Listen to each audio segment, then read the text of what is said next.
Gente, paz de Cristo sobre sua vida, e eu estou aqui para responder uma pergunta que nos fizeram aqui pelo canal.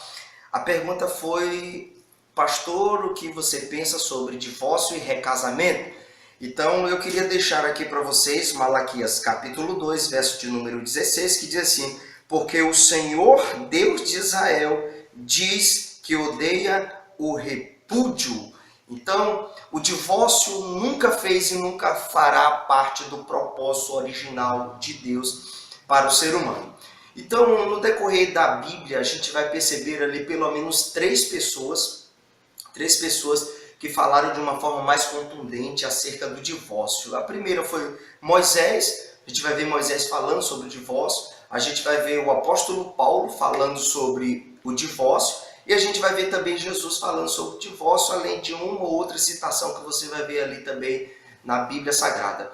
Mas de todas essas falas, o que eu acho mais interessante, a fala que eu acho mais incisiva, é a fala do próprio Jesus. Em Mateus, no capítulo 19, Jesus vai ser interrogado acerca do divórcio e algumas pessoas vão perguntar: mas Jesus, o divórcio é um dispositivo legal da lei. Moisés autorizou o divórcio, mas me chama muita atenção a fala de Jesus em Mateus 19, quando ele diz assim, o verso de número 6, olha, o que Deus ajuntou, não separe o homem. Então, aquilo que Deus une, o propósito dele é que essa união possa permanecer para sempre. Aí, quando ele é interrogado acerca do divórcio, Jesus vira e diz assim no verso 8, o divórcio acontece por causa da dureza de coração. E Jesus ainda faz a seguinte afirmativa: entretanto, no princípio não foi assim.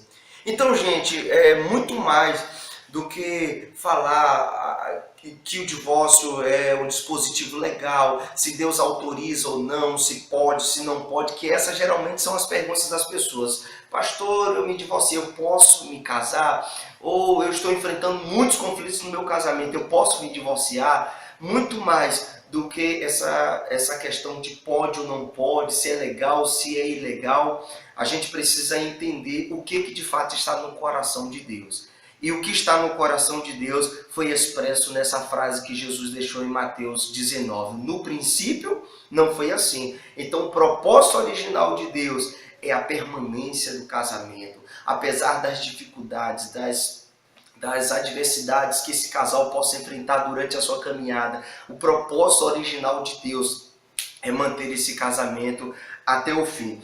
Então o divórcio, Jesus também está dizendo que ele acontece por causa da dureza de coração das pessoas. Mas é muito importante a gente entender algumas coisas interessantes acerca disso. A primeira é acerca dessa banalização e que a gente percebe a sociedade tratando o casamento. Então, pessoas que casam, descasam inescrupulosamente, sem obedecer os princípios da palavra de Deus, alguns baseados naquela falsa premissa, se podemos dizer assim. Eu tenho o direito de ser feliz. E na verdade a gente vai perceber que nenhum de nós temos o direito de sermos felizes. Nós temos o direito e dever, sim, de viver os princípios de Deus, porque é vivendo os princípios de Deus que nós vamos desfrutar da verdadeira felicidade na nossa vida.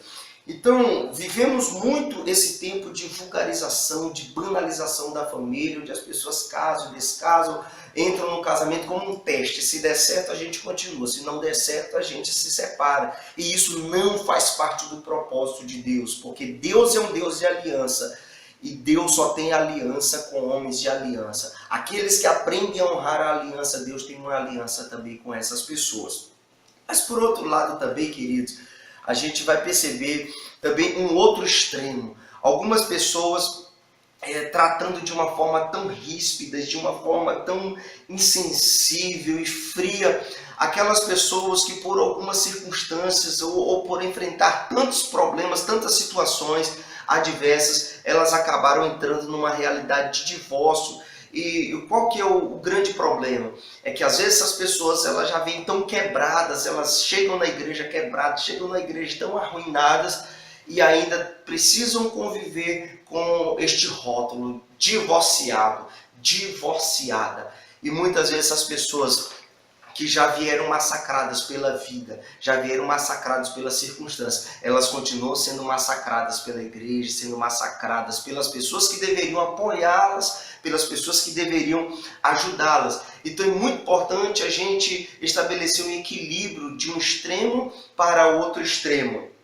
Porque aquelas pessoas que chegam na igreja numa situação como essa, elas precisam ser amadas e ensinadas à luz da palavra. E a grande pergunta que as pessoas fazem: pastor, eu me divorciei, eu posso casar de novo? Eu posso casar de novo? Então Jesus, em Mateus 19, ele vai deixar muito claro: aquele que decidir entrar num casamento, não sendo por causa de adultério, ele vai cometer adultério com essa outra pessoa. E a pessoa que casar com ele também cometerá adultério. Porque casamento aos olhos de Deus é até que a morte os separe. Então, não sendo por causa de adultério, meu irmão, a Bíblia proíbe taxativamente um recasamento. Então, isso não tem aprovação de Deus. Um outro fator interessante aqui. Às vezes as pessoas, elas entram no segundo casamento com aquele pensamento de que não, agora eu vou ser feliz, eu tenho o direito de ser feliz, então eu vou entrar nessa segunda relação aqui e eu acredito que Deus vai abençoar. É muito interessante esse dado aqui, olha, presta atenção nisso aqui. 70% das pessoas que entram no segundo casamento, elas entendem e elas descobrem que o seu segundo casamento se tornou muito pior do que o primeiro casamento.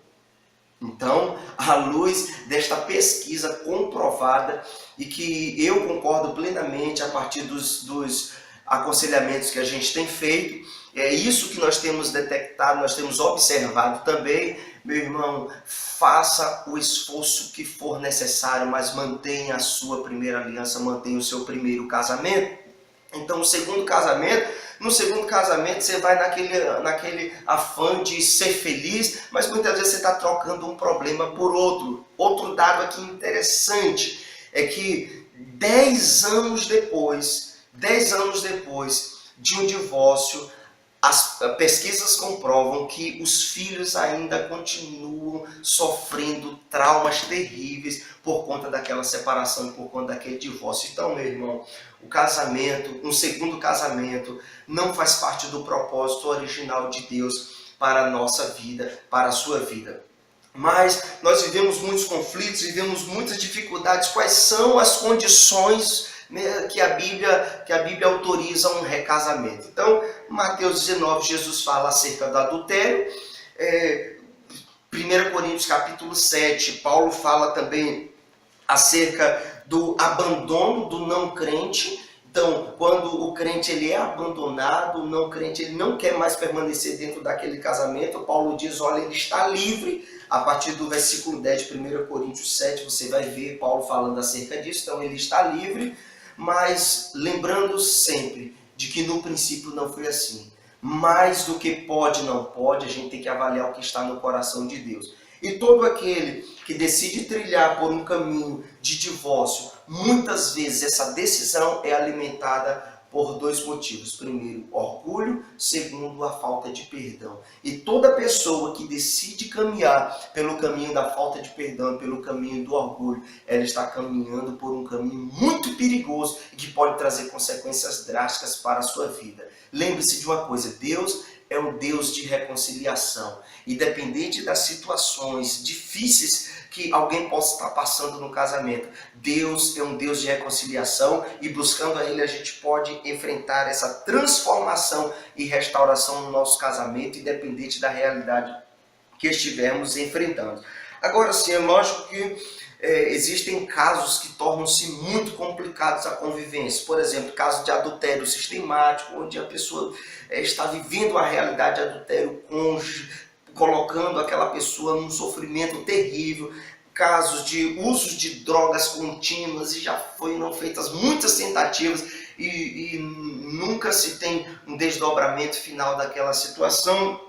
E em caso também de risco de vida para aquele cônjuge, ou de risco de vida para os filhos. Tem muitos casamentos que entraram nessa situação onde a permanência no casamento tornam-se extremamente difíceis. Mas o fato de estar difícil não quer dizer que a convivência pode tornar-se impossível, porque Deus é um Deus de reconciliação e que está sempre disposto a estender a mão para abençoar sua família, para abençoar seu casamento. Lembre-se, o divórcio não é a saída. Então, gente, era só isso mesmo.